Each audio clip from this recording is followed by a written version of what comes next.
Says we're live. All right. Greetings, everyone. We'll go ahead and call this meeting to order. Happy December. If you can hold those two words next to each other and feel that they belong, or if it feels a little incongruous. Let's establish that we have a quorum, please, beginning with a roll call vote. Joe? Here. Corby? Here. John? I'm here. Meredith? Here. Christopher? Here. Juan Carlos? I'm also here. I am also here. We have a quorum.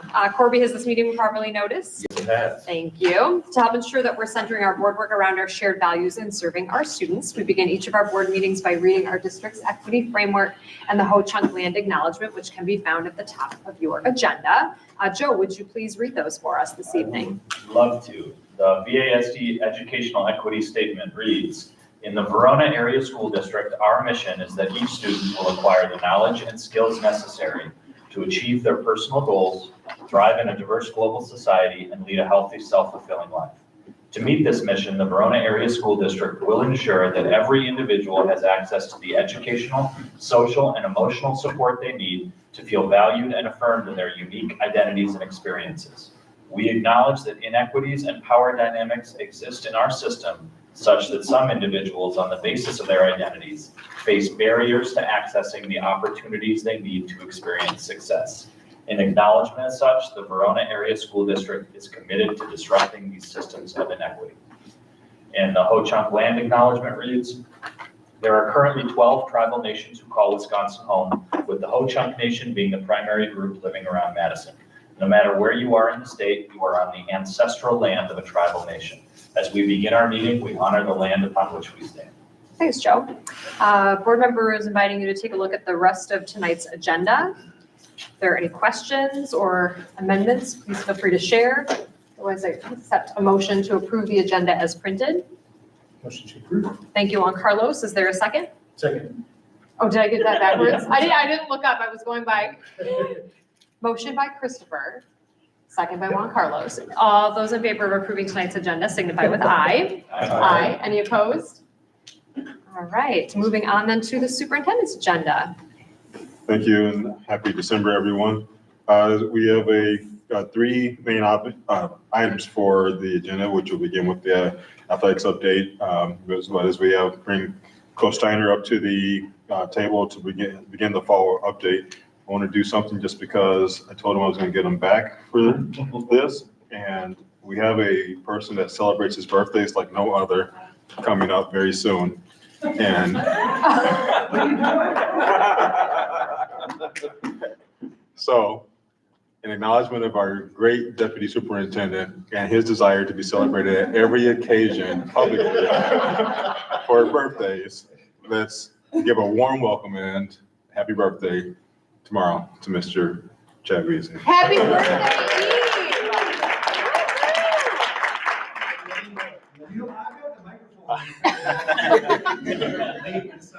I like this ball bouncing. Thanks for that. The payback is done. All right. Thank you. Sorry, there's no competition going on whatsoever. This is great. Now it's ours. So with that, I would like to turn it over to our great athletic director, Coach Steiner, to go to the fall report. Welcome to the stage. Yeah, thank you. Thank you for having me again. Welcome back. First of three for the 25-26 school year, hopefully. Excited to be here, excited to share the wonderful things that happen this fall and some bigger, district or department-wide things that are happening. Just to consistency's sake, kind of following similar guidelines. So we had 538 student athletes participate in fall sports, which is usually our highest of the three. We'll dip down here in winter just because of the limited sports spots in our winter sports, and then spring it ramps back up. Happy to announce that we had a 3.44 quarter one GPA for all of 538 student athletes combined. So that's always great to see. We call them student athletes for a reason, and I'm glad that our student athletes are doing their part. Especially as we continue to move forward, it seems like more and more kids are missing school for sports, and they're taking care of it. And class is very important to them, so we're excited to see that. We had 230 letter winners, so that's the first time someone wins a letter. So that's usually, your junior class is a lot of times your first letter winner. Sometimes you get some sophomores, some freshmen in there. And then 120 of those were first timers, so that number's fairly consistent by the season, so that's great to see that we're continuing to have new people come in. And then one of my favorite numbers to look at is 94 was the number of letter winners in a second or third sport. In the day and age we're in, there's a lot of sports specialization, but we still have a number of student athletes that are making the choice to participate in a variety of athletics here at Verona High School. So I always like to see that number. Some individual accomplishments, and we'll also have some bigger highlights within the slides tonight. We had 56 all-conference honorees in the Big 8 Conference, 2 Big 8 Coaches of the Year. All area, all region, that's kind of still rolling out. We'll see a lot of the media ones start coming out here in December as we're kind of in this warm-up for winter sports. So far, we have 2, 3 all-state, a state runner-up, and we also had a state champion in the individual events. Those were great achievements, and I was glad that I could be there for all of those. So starting off with our boys cross-country program, Coach Matt Cooper was back for a second season. He filled in fully now for the retired Coach Marks. And it was a really cool ceremony when we announced that the course was named after him, and we had probably 2,000 people giving him a round of applause at the 49th annual Verona invite. So this upcoming year is number 50, so who knows what we'll have. Team had a good year. They won the Big 8 Conference for the first time in the history of VAHS. So we've been in the Big 8 Conference now for about 17 years, so that was really cool for them. Proud accomplishment. Coach Cooper, his staff, and obviously the student athletes. They swept all 3 levels, so varsity, JV, and JV2. Special highlight to Aaron Yarbrough, who was our all-state finisher. He finished 6th at state. He was also the Big 8 Conference champ for the boys race. And then Coach Cooper was one of our 2 Big 8 Coaches of the Year in his first season as the only head coach. The boys really bought into the plan, and they really showed, and he's very much giving credit to the kids, which is always great to see. Onto our girls, we had a new coach, but she also is our head girls track coach, but our girls cross-country coach retired from teaching, so they had to be away for 75 days. So that led to some fill-ins, and whatever Coach Nelson was able to come back in later in the year as an assistant. They had a good season once again. They got second in conference. They were hoping for a run at state and just fell 1 place short. We did have another all-state finisher, Izzy DeCopper, who for his 2nd consecutive year as a sophomore was both the Big 8 champ and first team all-state. So it's great to see Izzy continue to thrive in the girls cross-country race. Our girls golf team, led by Ryan Leamy, they were competitive. They kind of knew what they had. They had a small team, but they played well together, and the girls really got along. I was able to go out to their photo day where this photo was at and just kind of see how they interact. And golf's a lot of individual time, but seeing how they mend together and kind of lift each other up was great to see. I give a lot of credit to Coach Weemy and Coach Berger for the work they do.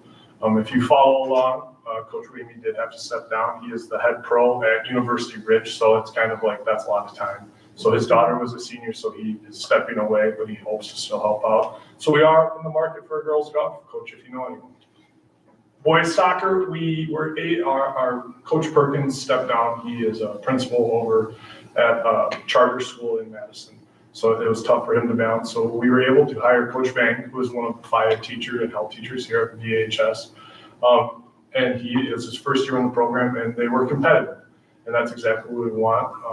It can be tough, especially as a first-time head coach in a school our size, and I thought Coach Bang did a great job of trying to develop a culture that represents who VASD is and who VHS is.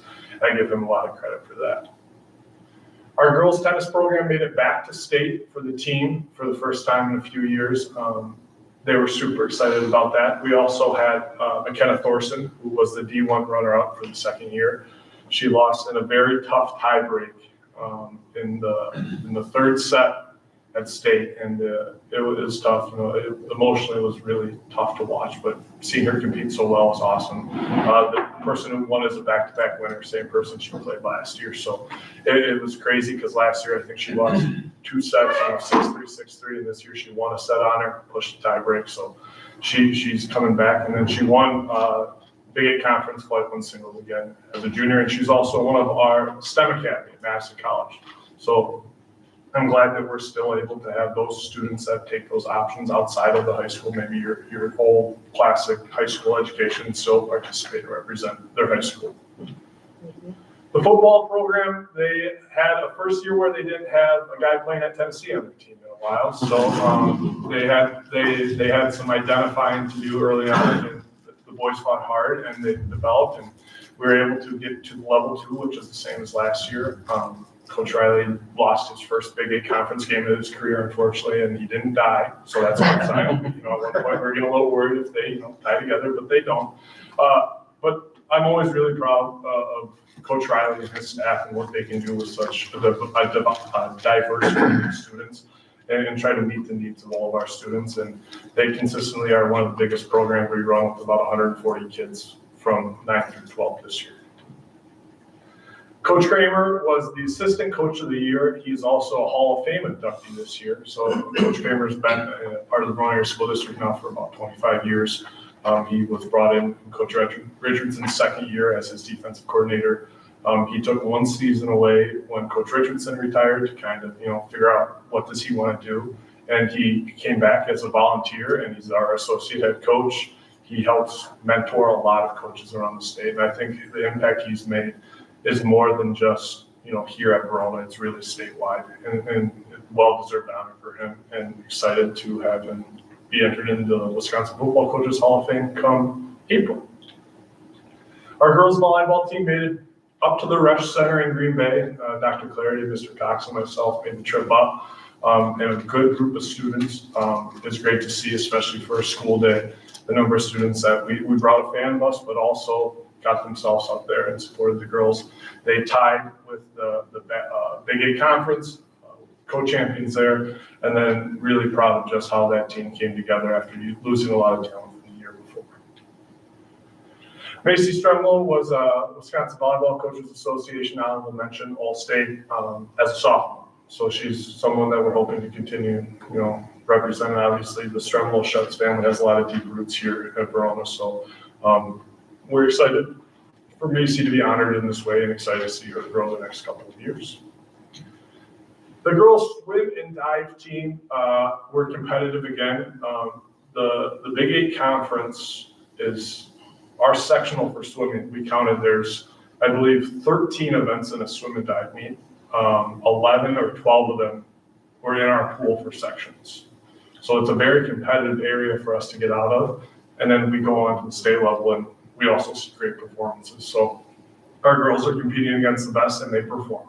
And a lot of credit to Coach Werger and his staff for what they can do. And the girls, because these fall sports are tough because they come in August. And so they give up a lot of time in the summer. You might see them out on the bike trail. They do a triathlon each season to just kind of diversify their skill sets. And they do a really good job of it. And like I mentioned earlier, Annika Curran did win the 100-yard breaststroke. From my knowledge, this is our first state champion since about 2018 in swim. So it's great to see. We've had a lot of people get close, but seeing her put it together, and it was a really cool race, and it's well-deserved honor for her, and she's excited to go swim at the Badgers next year, so she's not going far from that. Two other programs that we consider in the athletics realm that I just wanted to highlight for their great work they did. The first one's the dance team. So this is our Spirit dance team. They compete in the fall.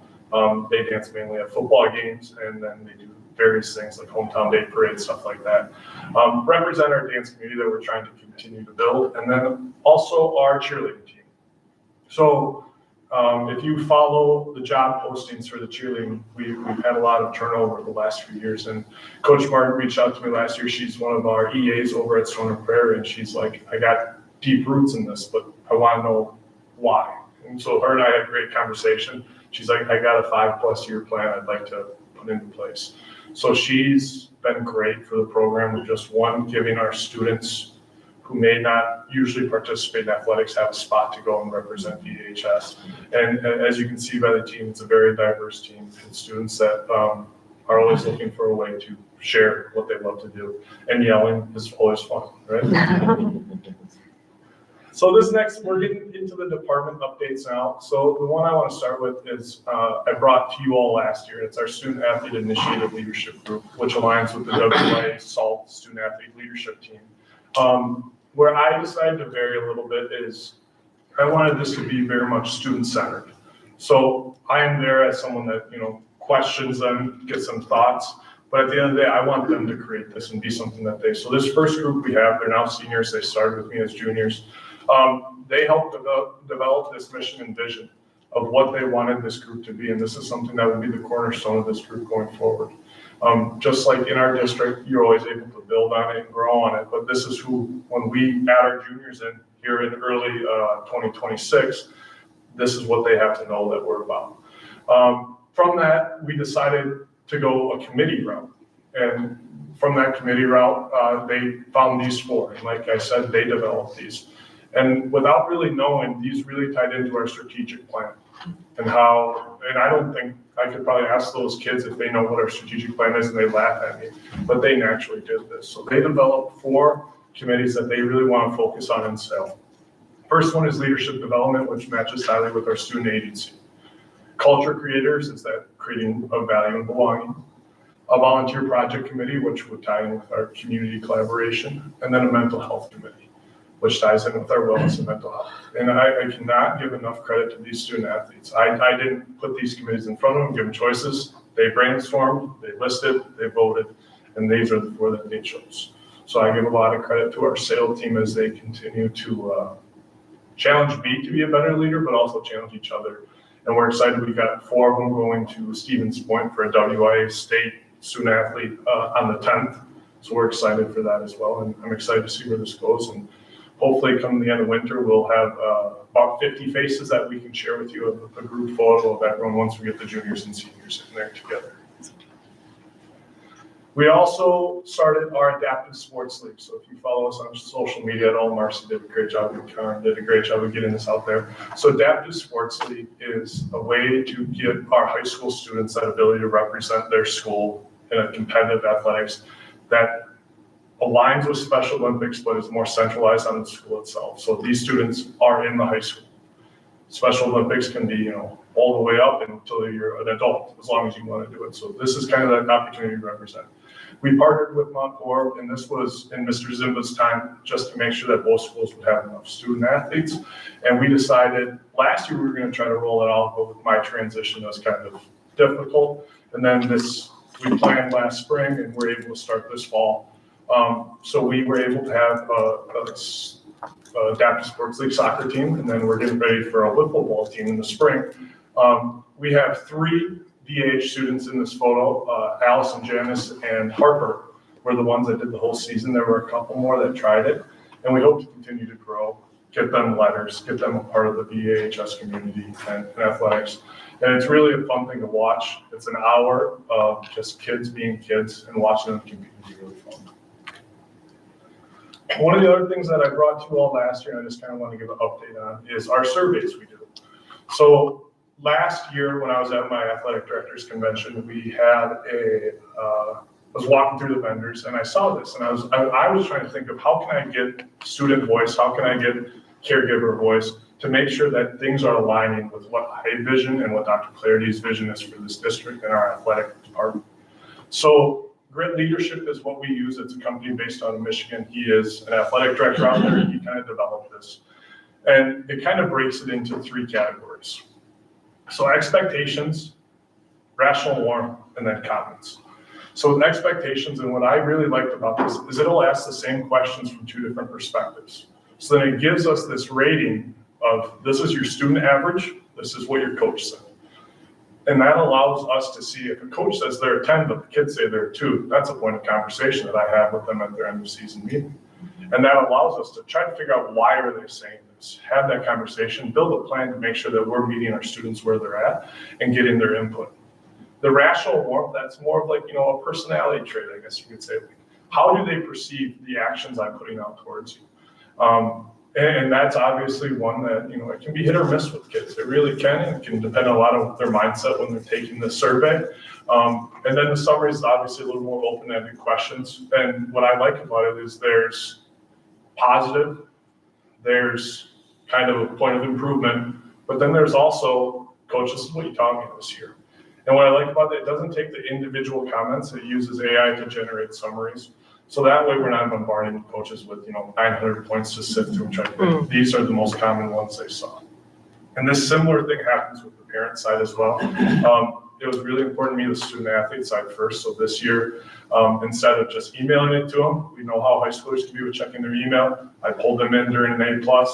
I gave them 10, 15 minutes. I kind of gave my spiel on why I need this and why your voice matters and how you can impact things. And then I give them time to complete it on their own. I do not force kids to do this.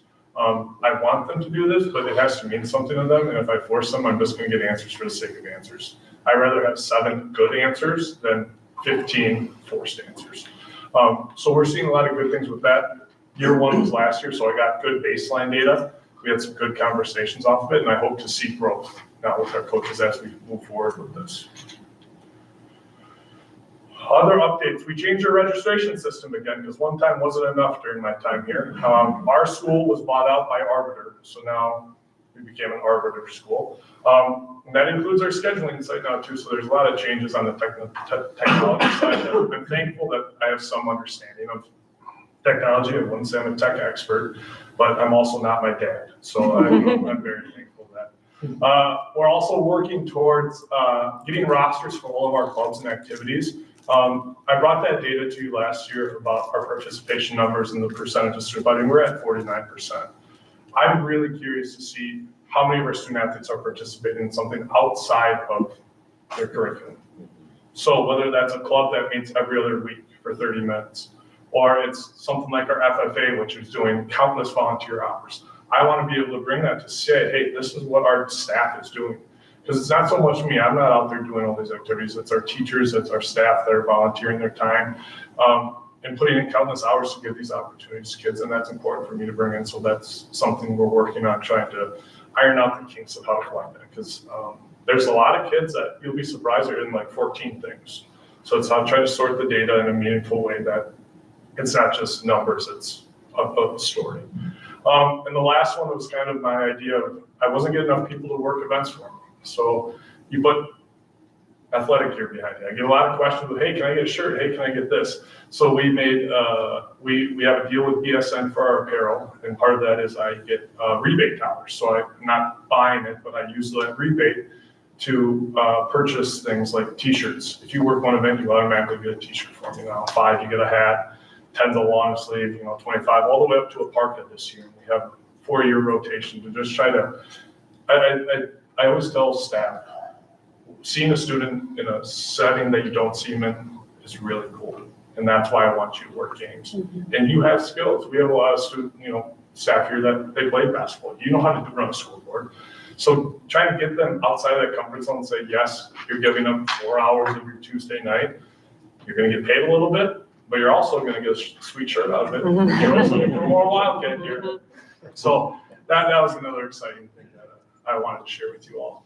Ongoing, upcoming, one of the big things that we see now in the area, both from a student recognition side, but also curriculum side, is the video boards. So you see these big, massive video boards all over the conference in Dane County. Mount Horr just got one this past year. MMSD just had an upgrade on there too.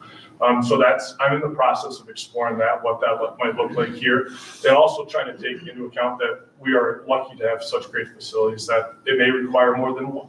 And what is the timeline to make sure that all of our student athletes have the ability to be represented on there? And also, what other creative ways can we use this for? Additionally, with that, there is a curriculum piece where we can start pairing up with our high school courses to create and edit and run those. So just trying to get all of those ducks in a line. Additionally, we're looking at adding boys volleyball. So I don't know how many comments you get on this, but it's probably the most asked question I get is, when are we adding boys volleyball? It's a growing sport. And by exploring, I want to say, I'm going to talk to stakeholders. I'm going to talk to the coaches of fall sports that will be impacted by this. I'm going to talk to our girls volleyball program that will be impacted by this. I'm going to talk to our students that are interested. I'm going to talk to the parents in the community to see and see if there really is a want for this and a desire for this, because there is budget implications with this, obviously. Sports aren't free. So just trying to make sure we understand the give and take of it, and trying to see if VASD is ready for it. And this is when we talk about making those students that tend to not be represented on our athletics. We see a lot of that with our Asian American students, and they have a big love for volleyball. So hopefully this is another avenue to help them explore and represent Verona Area School District. And then, like I mentioned earlier, just getting those participation numbers in our activities. Any questions, comments, things you want to know more of? I just talked a lot, so I want to make sure I give space for you all to ask any questions you may have for me. I have a question. Yes. Your first slide, the jump in participation in the fall went from 471 to 538. Did we add a team somewhere, or if not, like what do you attribute that big jump in? I think the biggest thing is our cheer team. Oh, okay. Our cheer team had, I believe, 36, and that was up from about 15, 20 last year. But it was a lot of marginal gains. Okay. I saw a lot of 2-3 here, 2-4 there. We did not add a true team in any sport that I can think of. Oh, great. Well, that means it's a positive sign across the board. Yeah, absolutely. I love when you come in and present. It's just so fun to see, all of the things that are going on. And if this is the hook that keeps, kids excited and engaged, then that's a huge thing. And to see the, average GPA, it's such a cool piece of information. These are kids that are really working hard in a lot of areas. So I just appreciate that you bring their recognition, in front of us. So Glad to be able to do it. thank you for all that you do. I'm really, really excited. Appreciate that. No, I say this probably every time, I'm very thankful to be in this position, and I still tell people to this day, especially these high schoolers, I said, I was in your shoes 12, 13 years ago, like, if you would have told me I'd be the athletic director at the high school, I'd say you're nuts. But I'm excited to have this opportunity, and my goal is to just, like we asked our kids, try to get 1% better every day, try to push yourself a little bit harder, and try to get outside your comfort zone, so. Were you low down bragging how young you are? I would never. I've been told I look like I'm 40 plus my whole life. So. I love that, the survey information. I think that's just so fantastic. That's just great. And I like how you use it too. It's not like a punitive, this is how, areas for growth. It's really fantastic. Yeah. And I think it allows sometimes the demonstration effect of, hey, coaches, if you're not surveying, like, look at what I can collect from just 10 minutes from your kids and your parents. Like, you can do this on your own. As much as I love doing it, I don't need to do it. This all just elevates so many things about just the whole child approach to all of this. I mean, the leadership development, the student agency, that it's not just about how do we show up for Big 10, Big 8, sorry, leaning into you say how old you are, and I'm like, yeah, that's when I was.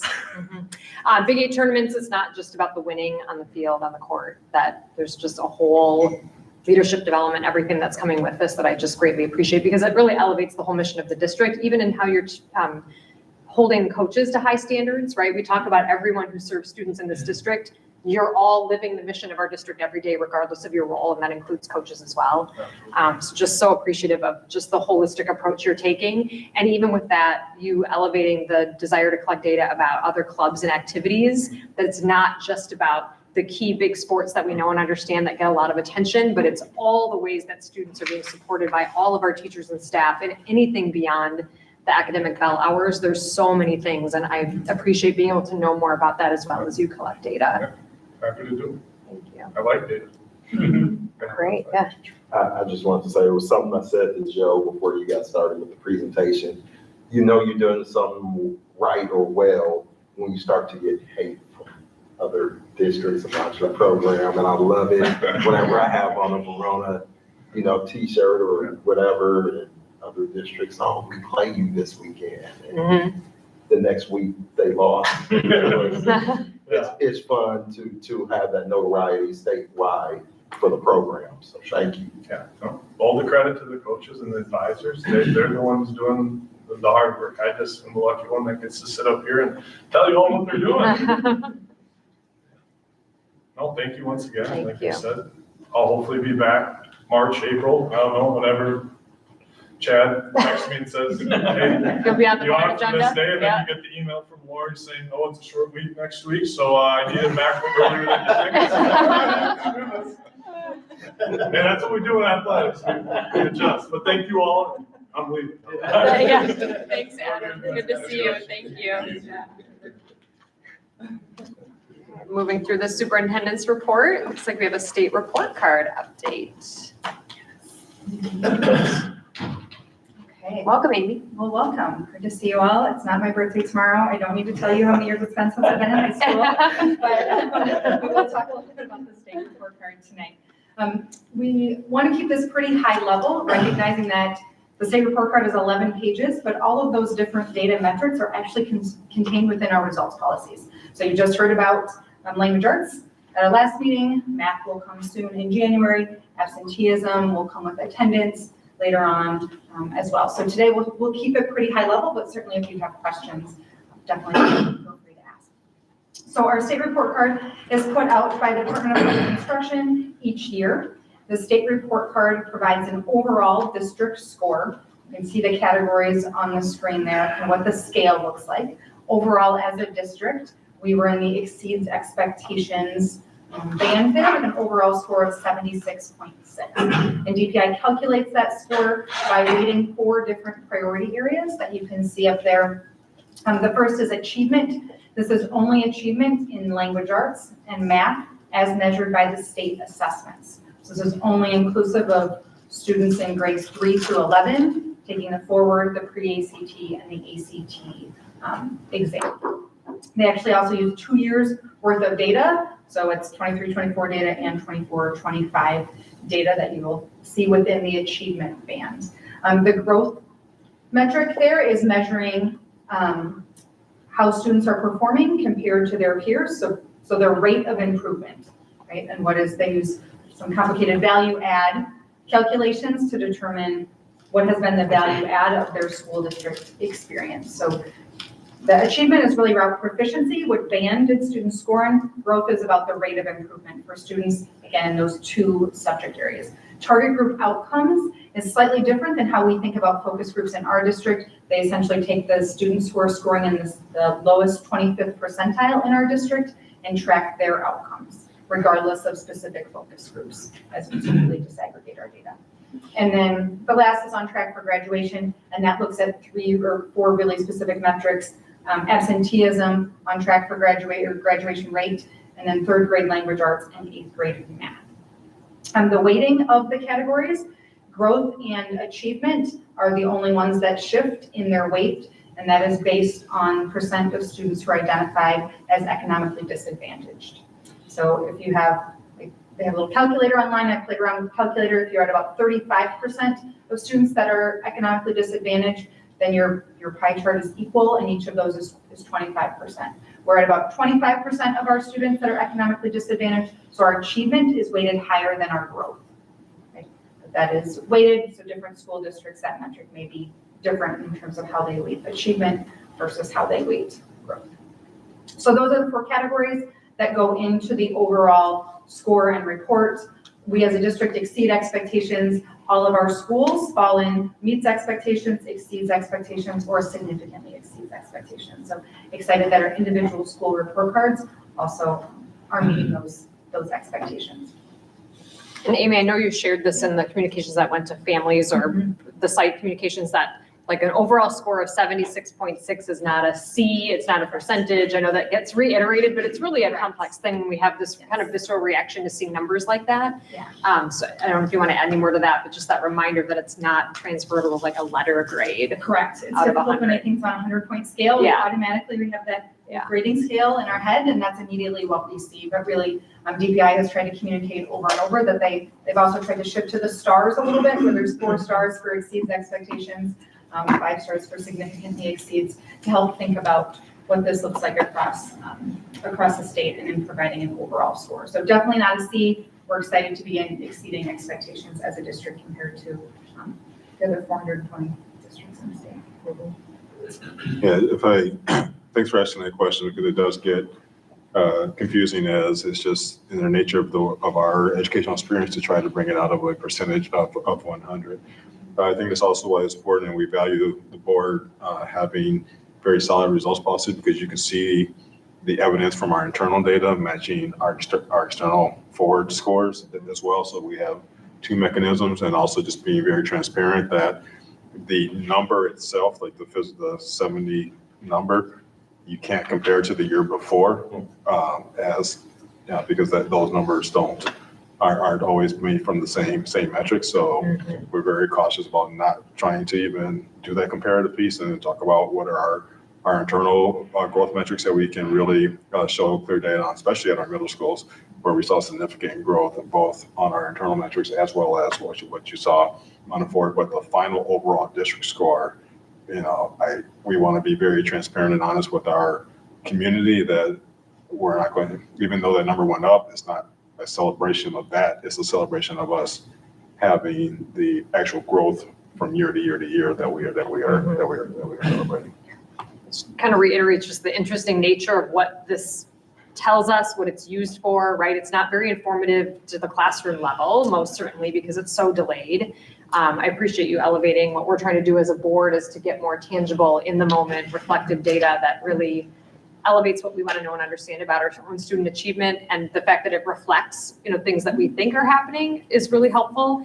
It's just always so interesting to me to just understand externally how important is this, weighing that against what we're doing every single day in the classroom, what our teachers are doing, the growth that we're seeing and that we're talking about at this table, and PLCs, all of that work. So it's an interesting juxtaposition of, it feels very serious, yet in a way it doesn't really truly inform practice the way that maybe some of the other things that we're doing do. Yeah, I appreciate that. And just remembering the limited scope, right? We have kindergartners and second graders whose data is not at all reflected in here, and we know how important early literacy is too. So recognizing that this is another source of data and another way to look at it, but it isn't completely comprehensive of the important work that we're doing in the student experience. We just heard a magnificent presentation from Mr. Steiner about all of those ways that we're helping students to feel they belong, and that's not necessarily captured, right? What this looks like. Along the lines of some of the lagging data, when we were here last year presenting about our report card, we named that chronic absenteeism was an area of growth for us. So I wanted to circle back this year and show some of the work that we've been doing to try to mitigate for that. And so we've had an attendance campaign, Be Here, Be Great, actually an award-winning attendance campaign. Our communications department won an award and was recognized for that. So we really tried to push attendance. We've also built some common practices for attendance across schools in the past year, with specific attendance letters sent after certain absences, meetings, and some family outreach. We also have involved some of our central office staff in going out to schools to support families, understand the barriers, and connect them with community resources. Our school social workers, you heard about homelessness last time from one of our school social workers, but our social workers meet during our Roll Like Mondays, like today, and their entire focus has been on attendance for the last year and trying to think about what are our practices around attendance. Their SPO, their student performance objective, is actually centered on attendance as well. So it's been a major focus for us over the past year, also just trying to better understand what are the barriers to attendance for our families and how can we help to mitigate those. So the attendance data that you see within the report card is lagging data, and it's a multi-year calculation. So the attendance data that's reflected on our 24-25 report card is actually from 23-24, and then it's multiple years prior to that.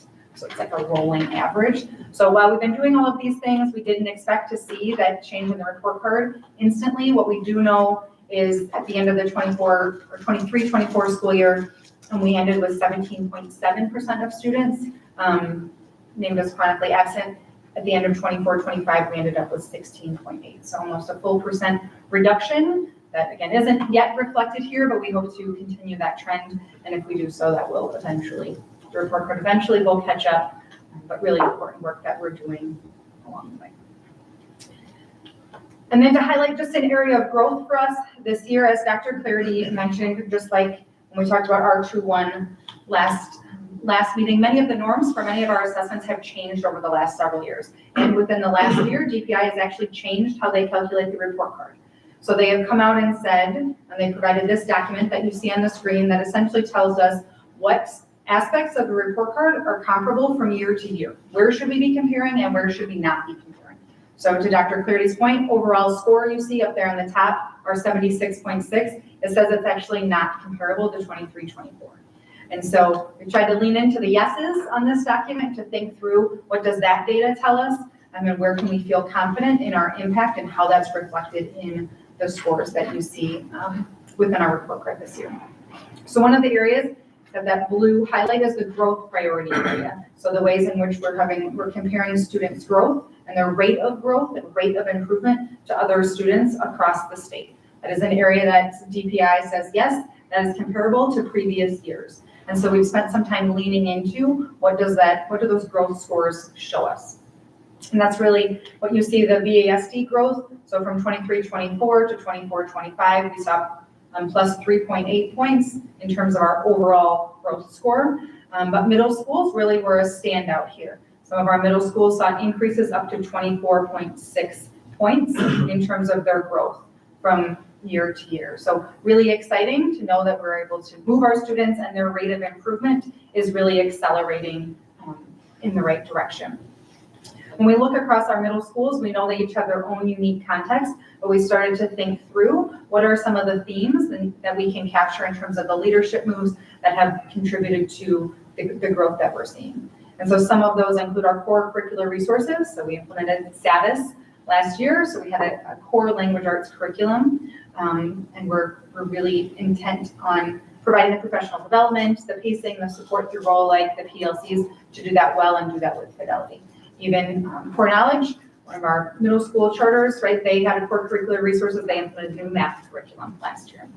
We also determined that middle schools moved to longer core instructional blocks, which we spoke about during our last results policy, just having the longer core instruction and followed by a time for some targeted skills support, really at what do we know about students' level of performance and how can we continue to accelerate their growth.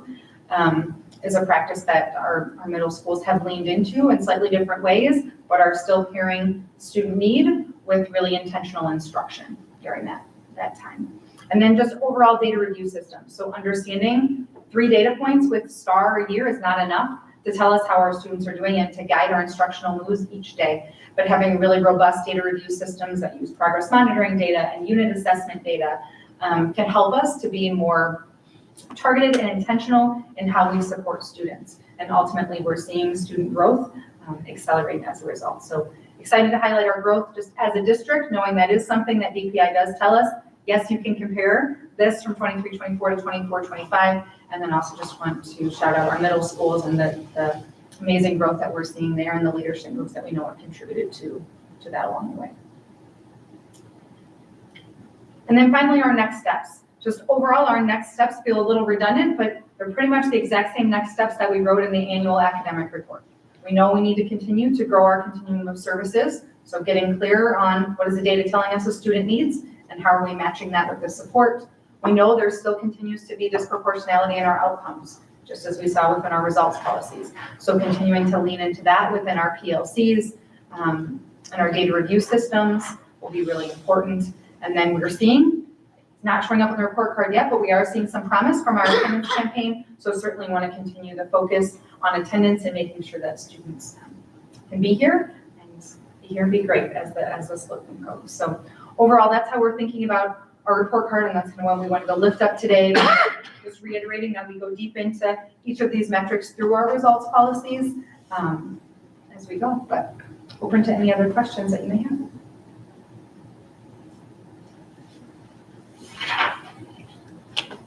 I'm curious how much communication or feedback the admin team gets once the report card comes out. I know as a board member, I haven't heard anything, and I typically have not since I've been on the board, but just, you know, right, this is out there. I think there are people throughout the state, some folks that pay a lot of attention to these. I don't mean to ask that with a furrowed brow, but I guess I'm just curious what you all hear, if anything, once this kind of gets released. And I appreciate all the work that even the site leaders are doing to have families really understand the report cards. So I think the question was buried in a lot of words. My husband says I'm good at that. Yes.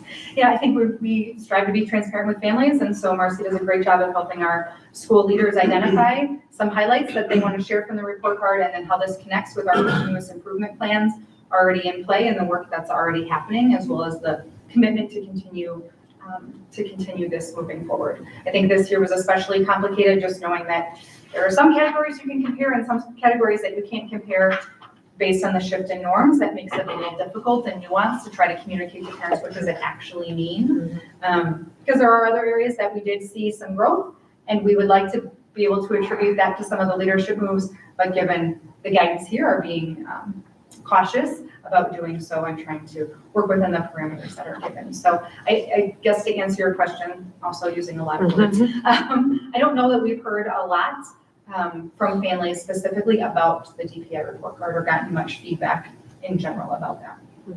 Yeah, if I could add on to there is a expectation of excellence. And so I think if there were a category dip, we would hear that piece of it. I do, I'm trying to think how to say this without being moody. I'll just be moody. I don't think it's ethical when the scores are compared to last year's scores as a marketing tool when in fact they're not comparable. And so I struggle when that occurs.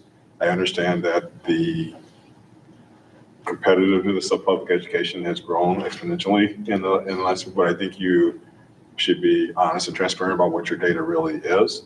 And yes, while our category has stayed very, very high, we are both the metrics that you can show for growth have shown growth and our internal metrics show growth.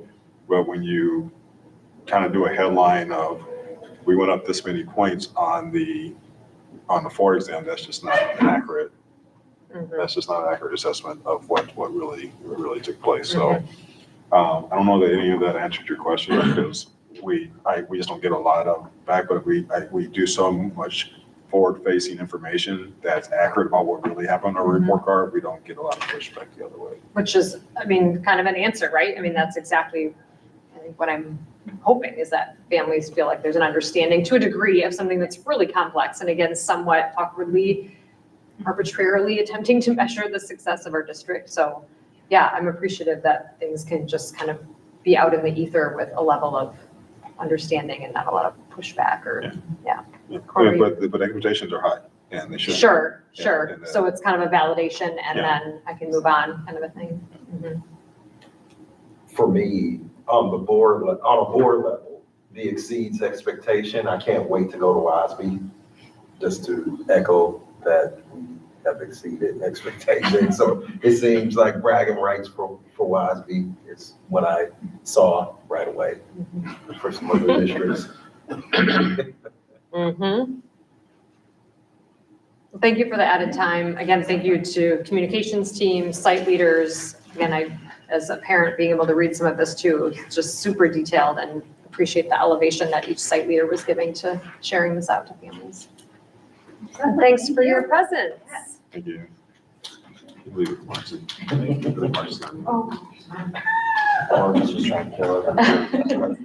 And then one more piece from Dr. Clarity about our school community connections. Yeah, so in all transparency, school community connections as a title will be, this was presented last year as part of some work for OE9, but we didn't like the title, so the concept stayed the same, the title was switched. So I brought Marcy here. This is, when it was presented through OE9, this was a discussion of the partnership with our community from district administration, as well as really desire to have our Board of Education side by side with us as we approach businesses and an opportunity to learn more about some of the in-depth work of the Verona School District, as well as create a space where business leaders not only have their own understanding, but can talk to customers or any clients that are thinking about coming into the Verona School District about some of the things that are happening here. That's why, as we think about the opportunity for administration and the board to be side by side on this, we're very excited for what this may look like, but we feel like we just got into a space to kind of get the ball rolling on it. So we brought Marcy here to talk about next steps. Excellent. Sounds good. And like Dr. Clarity said, when we have good news to share, like what Amy just shared with all of us. We are really wanting to have a formal mechanism to do that and sort of bring more people into the fold in alignment with our strategic framework priority area of community collaboration.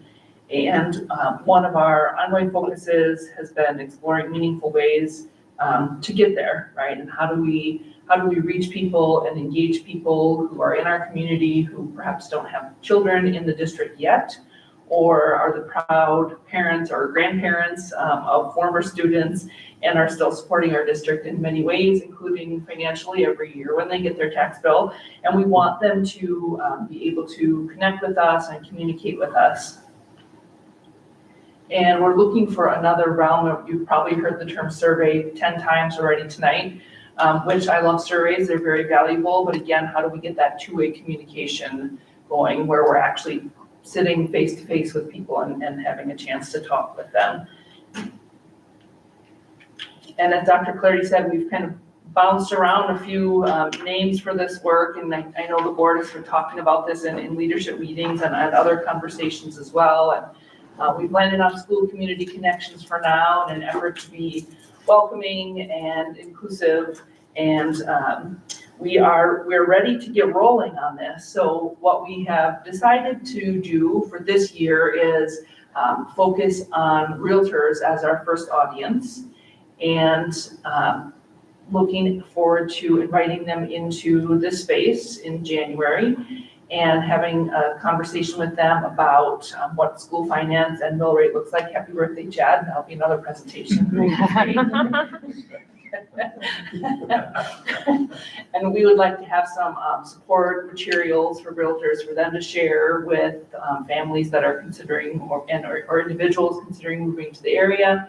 And then just a question and answer session for them, really with that overarching goal to bring people into our schools, help them see our schools in action, get an idea of how all of this works day in and day out. And like I said, focusing on realtors, they're often a person's first impression of our area when they're looking to move here. So we really want them to be connected to our schools. And then looking further ahead, potentially do a 4-session cohort in the 26-27 school year, and then be able to broaden the audience, think about, as Dr. Clardy said, business leaders, service organizations, retirees, so that we can be churning folks into our schools and hearing from them. And with that, it's just a brief update, and I'm happy to pause here and hear what stands out to you, or if you have any questions, especially in relation to our results, our operational expectations.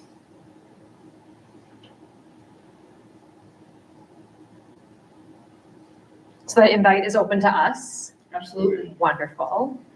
Are you honing in on specific, like, I also know someone who's a realtor, can I invite, okay, so just how broad sweeping this potential invite could be Yes. as we begin this work? Yeah, we worked with the chamber to get an understanding of the businesses that we have in this area, and then decided to kind of narrow it down to realtors. But yes, we would welcome them, definitely, any connections you might have. So I think especially folks in the area that dabble among municipalities, right? There's I think a handful of realtors that really focus in on the Verona Area School District, and that is an awesome thing to have.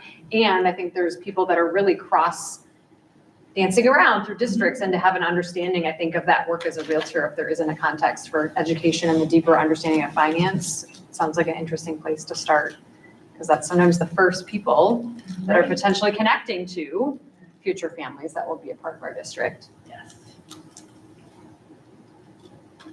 Yeah, great idea. It's creative. Anything we can do to be of support and help too. I think that's, as you said, a partnership in all of this, we're happy to do so.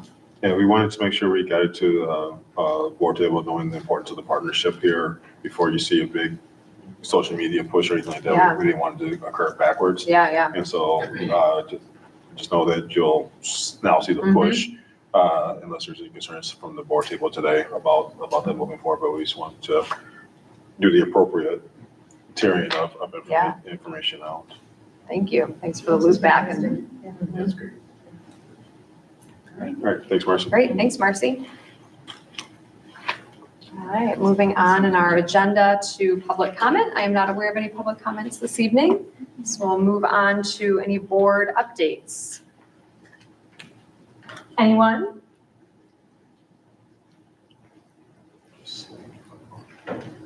Slate reminders? Yeah, that's next week. We're in December. Oh, yeah. Okay, slate reminders. If you are registered for slate, you have your confirmation. I know I got a confirmation email about sessions registered for, making sure again that you've contacted Lori for any transportation, lodging pieces.